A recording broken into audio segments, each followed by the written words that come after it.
తెలంగాణ రాష్ట్ర ప్రభుత్వ ఉపాధ్యాయ ఉద్యోగులకు సంబంధించిన జీవో 317, జీవో 46లపై ఏర్పాటు చేసిన మంత్రివర్గ ఉపసంఘం సచివాలయంలో వివిధ సంఘాలతో సమావేశమైంది.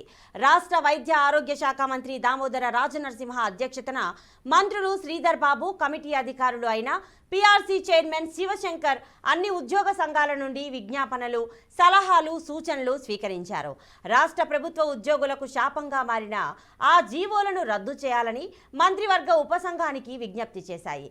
ఉద్యోగుల స్థానికత ఆధారంగా జోన్ల వారీగా బదిలీలు చేపట్టాలని ఉద్యోగ సంఘాలు విన్నవించాయి.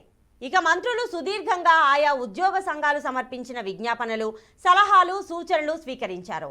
ఉద్యోగ సంఘాల విజ్ఞప్తుల మేరకు కమిటీ పరిశీలించి అధ్యయనం చేసి తగు నివేదికలను సిద్ధం చేసి గౌరవ ముఖ్యమంత్రికి సమర్పిస్తామని తెలియజేశారు.